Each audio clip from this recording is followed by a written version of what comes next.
I love talking with passionate business owners. Their enthusiasm is irresistible, their knowledge is invaluable, and their wisdom holds the keys to transforming your passion into a successful business.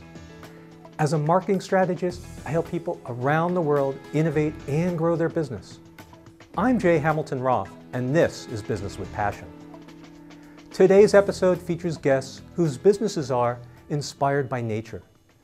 Jay Harman has developed a number of successful high-tech companies and won numerous design awards. He now applies natural geometries to design energy-efficient, quiet, and eco-friendly technology.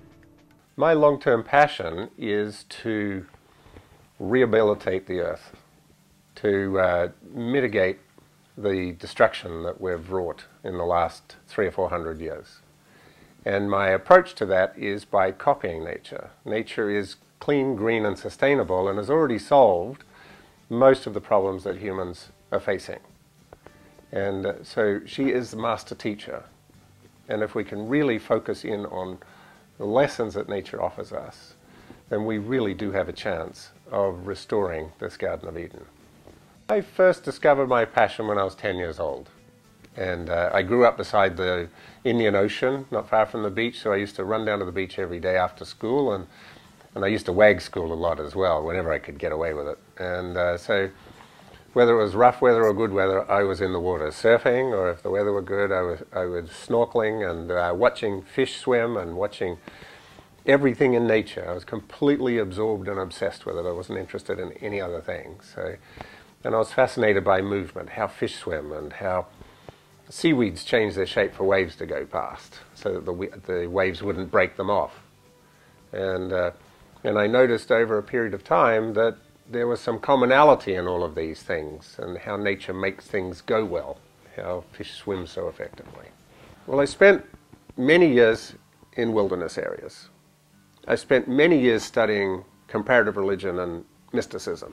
And that's shamanic cultures, all of the earliest spiritual pursuits of humanity around the world, religions and meditation. And I noticed that over and over and over and over again, the shapes that I was seeing in nature were fundamentally important to all of these religions, but most of these religions had actually lost sight of why they were using these symbols. So it was lost in the past. But I'd already worked out that this whirlpool that we see in the bathtub represents the path of least resistance in our known universe. Because whenever nature has to achieve something, it uses that geometry, always, and there's no exception, which is quite remarkable. In 40 years of studying this, I haven't found a single exception. And so I thought, well, this whirlpool that we see in the bathtub, if we could understand that, then we're going to have a key to making better industrial things, maybe saving energy, maybe solving some of the problems that we have, maybe reducing pollution. So it took me a long time, but eventually I had an aha moment. I worked out how to freeze one of these whirlpools. So I froze a whirlpool, and this actually is a frozen whirlpool. This is, imagine just pulling the plug out of any bath anywhere in the world. You're going to get exactly the same shape. In the southern hemisphere, it's the other way. And if you froze it, and that's the secret sauce, I don't tell people how I froze it, that's what you end up with. And these shapes are all the streamlines of a whirlpool. Then what I discovered, that's about 20 years ago, what I discovered is every whirlpool, or vortex, or eddy, in our known universe is built to exactly the same algorithm. It's got the same mathematical construct with 4 variables. So once you have that reverse engineered, now you can reinvent the entire industrial world. That's everything from turbines to pumps to fans to heat exchangers, because heat travels this way. If you light a candle and you look carefully, you'll see the heat is actually turning off in this direction. So propellers, the shape of an aircraft or a submarine, anything that you can imagine, where you're moving something through gas or liquid, or you're moving gas or liquid through something, or you've got heat moving through something, which is 99% of everything that humans ever do.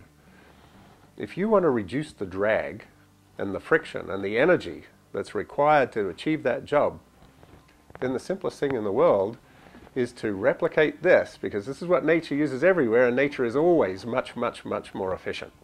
Our human heart is much more efficient than the best pumps humans have ever done.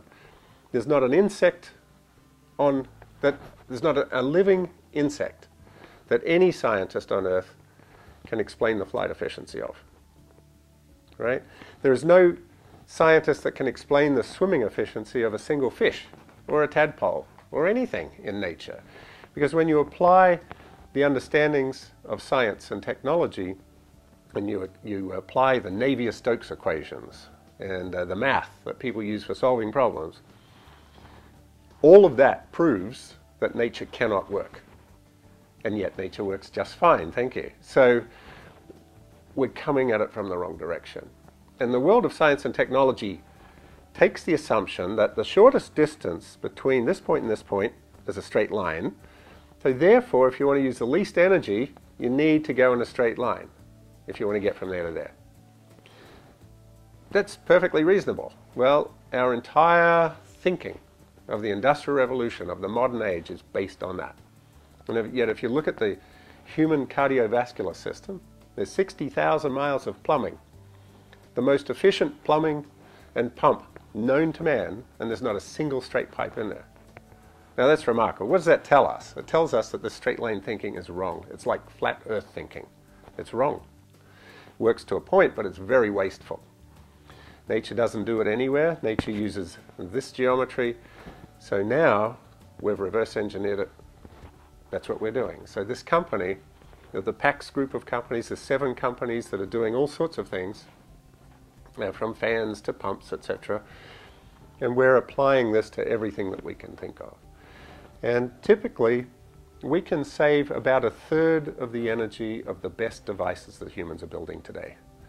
Nature saves about 2/3. We think we know why we're only getting half of nature's benefits, and that's what we're researching.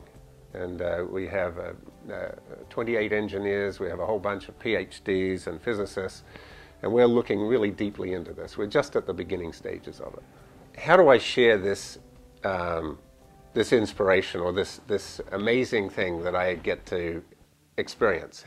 How do I share that with the world? For me, the easiest, simplest, best, most satisfying way is with young people. Because as we get older, we tend to get a little crystallized. When we're young, we'll try anything. We get a little older, we'll try less. We get into our middle ages, we're probably not going to try very much at all. We just want to play safe and get ready for retirement. And so even when I started these companies and I went out to the world of engineers, I found such resistance from the most clever people out there that were very focused on the way they were doing things already, that I then went to the colleges and I grabbed kids straight out of college that had no fixed ideas, that were actually open to possibility because they didn't know enough not to be. And I think I discovered this stuff because I didn't have the burden of knowledge. I didn't know anything about engineering, so I just saw what nature did without trying to say it can't work. And so I love talking to children because they have fun with it. And there isn't a no. They're not fighting it. They're just, wow, isn't this great? And so that's a pleasure because it's so easy. And when you influence children in this way, you're setting something up for the rest of their lives. They've opened the door to that possibility. That never closes again. Once you've opened it, it can't close. It's in there. And so different things will happen to them in their lives, and they'll see things and evidence that remind them of this. I've met kids that, or people now, that saw Donald in Math Magic Land in the 60s. And those people are receptive to this. They saw it when they were children and they're receptive to this now, even if they're in their 50s. And people that didn't see that are nowhere near as receptive. So if you can talk to kids and you can get them excited, that really is the future. And these things are generational. You know, the world doesn't change overnight. In fact, the last person that really looked at this subject that I've found was Leonardo da Vinci 500 years ago. And it's taken 500 years to get to now when it's actually starting to be a reality. Now, I don't want to wait 500 years for the next lot. We're fortunately in the age of the internet, and we've got access to kids. So I want this to be happening as fast as possible, and I think the speed at which it can happen is this generation. These kids today, in another 10, 20 years, are going to be reinventing the world using these approaches. If money were no object and I could do anything I wanted to do on this earth, I've thought about this, actually. First of all, I would definitely put a huge amount of research into energy production that could democratize energy for all peoples on Earth. Because the difference between the wealthy and the non-wealthy is energy. All of the wealth of the 20th and 21st century that's concentrated in the West has been built on the back of energy. Started off with slaves, or animals, then slaves, then coal, and then oil and gas, nuclear. But that's what's created the wealth, right? And at least 3/4 of the world has no ability to get there. When you think of our universe, it is made of energy. In fact, Einstein calls matter frozen energy. So everything exists of energy. Physicists and mystics alike say that nothing exists except energy. So the universe is full of energy. It's made of energy. That's all there is. Vast, vast, vast amounts. And the universe does not run on fossil fuels. It doesn't run on nuclear fuels. It doesn't even run on sunlight. So physicists will tell us today that they only understand 4% of the energy in our universe. 96% of it is called dark energy. They have no idea what that is, right? But it's there, and it's most of everything. So we need to be looking at that, because if we can we work out what it is that the universe is working with and running on? If we can do that, then we can get over this energy problem. Nature doesn't experience an energy shortage. Never has and never will. There is no shortage at all. It's just that we're using the wrong thing. We're using fossilized sunlight, which is fossil fuels. Or we're using weather patterns from sunlight. But then there's this 96% that is there all the time. So I would certainly be funding a lot of research into that subject. And I've got a heap of ideas about it already, because it all comes down to this, in my opinion. And I'm publishing a book next year that is actually addressing this. So that's number one. And number two, I would probably go around the third world and buy all the foreign debt in exchange for all the wilderness areas, so that all of the wilderness areas of the earth could come under one body of management, so that we could start to mitigate the destruction of wild areas, because our wild areas are the most valuable resource we've got. And if we destroy them, we can never get them back again. We've lost 25% of all the species on Earth in the last 50 years. Every species we lose is a tragedy, because it is a complete library of information. We have no idea what that species could have told us, what we could have copied, or what we could have used that's clean, green, and sustainable to build a better world for everybody. We can't afford to lose a single species. It's a tragedy. So if I had unlimited resources, I would be putting a huge effort into protecting wild spaces. For me, the key strategic insights of J. Harman's success are: first, his early obsession with nature provided hours of creative daydreaming. Next, by studying nature's architecture, he found well-tested and highly efficient solutions to similar human technology problems.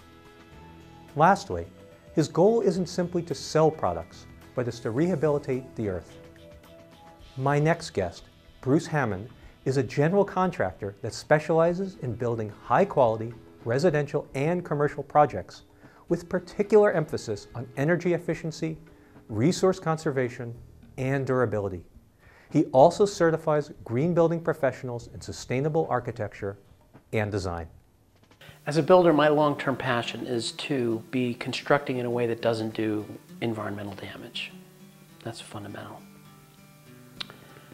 I want to, as a builder, be actively engaged in the design and development of projects that look to lessen environmental impacts comprehensively and keeps providing a lasting relationship with that site that enhances the lives of the people there for years to come. I was around building my whole life. My father, as a doctor, he let off his steam on the weekends by doing projects at home. And so we had a wood shop, we did all sorts of projects in the garden, and built furniture, did renovation work on our house, all of those kinds of things. I went away to college and I had really, a focused academic life, and I didn't really do any building or prepare myself for building. I did environmental studies and I was up in the woods. I think that one of the things that has always been a part of my background is the connection with the natural world. And I had always envisioned that I'd be involved in the environment in some way. A Japanese master craftsman that I met at a Japanese cultural festival at Stanford University. And Makoto Imai became a very powerful influence for a number of years. In all of the opportunities we had to work with him and to train with him, he profoundly influenced us with the level of quality that was possible, with some very specific layout methods, the example of absolute precision and commitment and a deep kind of spiritual motivation to do absolutely the best he could. I think one of the really big influences in my past is that I grew up in Pasadena, California, and Pasadena is really noted for really high quality architecture and quite varied architectural traditions as well. It's got the largest concentration of green and green projects of anywhere I can think of anyway. Charles and Henry Green were turn-of-the-century architects who delivered really, really finely crafted, actually just exquisitely crafted woodwork in the complete construction package of their projects. Everything from metals work was done at a very fine craft level, tile work. Really, the level of attention to detail is beyond what anyone's used to seeing in construction. You might go to a traditional Japanese-style home in Japan and you'd see this kind of thing, and you'd see it widespread, but not in the United States, generally speaking. So these homes really inspired me. Well, over the years, we've done projects that have ranged from commercial build-outs in San Francisco, at Pier 39 and Union Square, and a variety of other locations in the city, built for many years throughout Marin County, building new homes and increasingly complex hillside sites. But really what we've had the opportunity to do increasingly is homes that really are green through and through, that involved integrated project planning that brings multiple discourses together. You've got the biologist and the civil engineer and the landscape architect all looking after a certain part of the equation. They're all cross-complementing the work that's being done with the architecture and engineering teams. And the builder's voice finds a place at the table in that conversation to look at constructability, look at construction sequences, and look at sort of optimizing the systems from this sort of practical view that a builder necessarily gets from being in the field all the time. So we've had the opportunity to do homes that are fundamentally passive solar designed. They employ natural ventilation strategies. They employ thermal mass as a primary characteristic for moderating the temperature changes in the interior. Classically, high-performance glazing is a part of these buildings. Sometimes sort of more advanced ventilation strategies like a heat recovery ventilation system that lets you keep fresh air coming into a building without sacrificing the heat that you're keeping in winter or the cool temperature that you want in summer. Green building really is a constellation of strategies that align the lowest environmental impact that a given building can pull off. So essentially, site, water, materials, energy, and indoor environmental quality issues are all taken into account. So really you're looking at the complete understanding of all of the impacts associated with the transportation of both you to and from your building day after day. So where it is really matters. If you're way out in the hills on a green field that's never been developed, that may be a really nice thing. But if it sends you into a 45-minute drive when a 10-minute drive from another site would also be possible, you're footprinting a very, very big plume of emissions, and you know, you're degrading the environment through all that transportation. So, so site is key. The way you relate to the site when you're under construction and how you protect it and how much is impacted, all of that's in focus in green building. In water, there are sort of integrated site and water strategies where rainwater harvesting, respecting and working with natural drainage patterns, environmentally appropriate planting, and microclimating. So on the shade side of the building, you're going to have certain planting opportunities. On the sunny side, you actually want to provide yourself with the opportunity to benefit by the landscape by maybe shading those hot late summer afternoons where those west-facing windows with a great view really need to be shaded in summer. The first move is demand reduction. Way before you decide you're going to put on a solar PV system, you want to make sure that it's right size. And most buildings that we see around us these days use so much more energy than we can possibly afford out in the future. If those buildings had been initially done with right siting, a careful assessment of their envelope so that they were really energy efficient just from the insulation standpoint, we would be not in the energy issues that we are today. So critical for our future are buildings which are climate appropriate in their design. And so passive solar is the term that's typically used for that, though the overall idea really employs natural ventilation strategies. It employs thermal mass and the placement of thermal mass. These kinds of buildings typically are way, way less expensive to own and operate. And if durability concerns are taken into account in the design and construction linked with this whole constellation of passive solar design strategies, you're really going to take out the long-term operations and maintenance costs really in ways that most people don't even think about. So these days we've got materials which are not only energy efficient in their manufacture process, but are designed to have far greater longevity. So rather than placing wood materials on the sunny south side of a house, which typically sort of bakes all the paint off and warps and it very, very intensively weathers the wood, we have cement fiber products in the marketplace these days like Hardy Plank or Hardy Panel or cement fiber products of all types, which are way more able to hold up to the kind of weathering effects of sunlight and water, and they need far less painting because they don't go through that expansion contraction. So these kinds of innovations are coming forward in green building, and they have really, really hopeful outcomes for all of us because they'll, you know, a building material like that will take down the complete cycle of sanding and prep and painting year after year after year for many years. You'll paint probably a third as often, maybe even less than that. So between ways in which these kinds of buildings are managing energy, managing water, and looking after the long-term kind of durability issues of a building, they're also taking place in a context in which we've got a huge society-wide increase in asthma and chemical sensitivity and allergies. And green building takes on that whole constellation of issues and calls that indoor environmental quality. We take care of not having materials that have any possibility for emitting noxious chemicals of any kind, and then really is kind of a bigger view that in their production cycle aren't leaving toxic waste in the environment. Increasingly in the marketplace, what we're finding is green at no additional cost. For the most sophisticated green buildings in the construction marketplace, LEED Platinum, LEED Gold projects, they're seeing a 4 to 6% premium for those buildings. So, not much.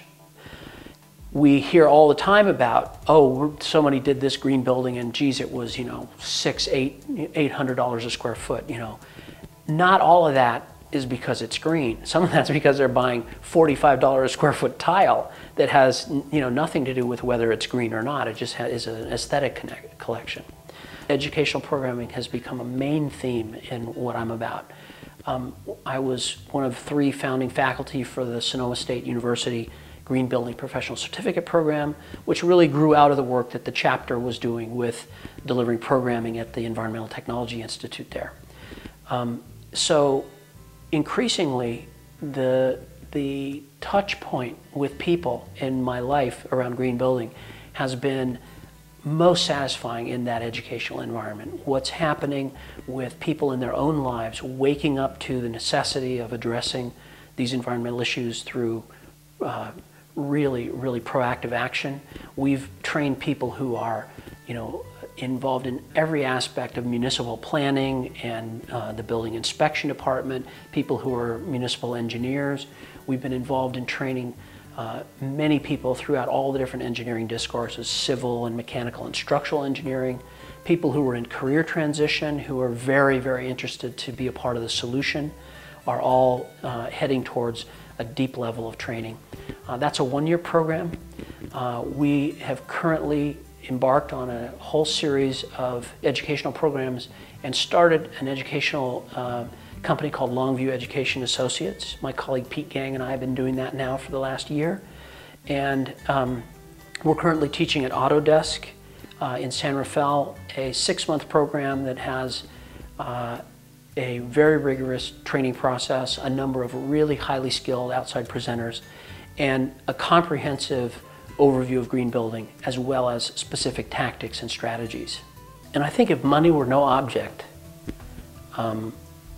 I would put my full life's energy into doing everything I could to create an active engagement by as many people as I possibly could engage in complete environmental restoration processes. That would start with fisheries, and it would start with everything that connects out of fisheries. It would connect into everything and all biotic systems that branch out from there.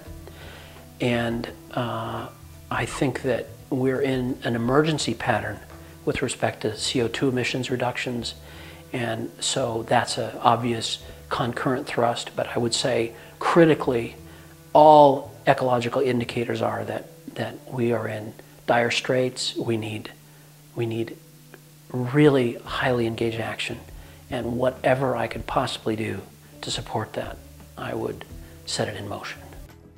I see the key strategic insights of Bruce Hammond's success as, first, his early love of woodworking and environmental studies inspired him to build beautifully with nature. Next, he continues to explore cutting-edge, high-performance green building techniques to enhance people's lives for years to come. Lastly, his goal isn't just to construct minimal impact buildings, but to perform complete restoration of our planet. Today's guests, by being inspired by nature, showcase business practices that produce a triple bottom line, improving the lives of people, the planet, and profitability. I hope that this episode has given you many good ideas for increasing your business with passion.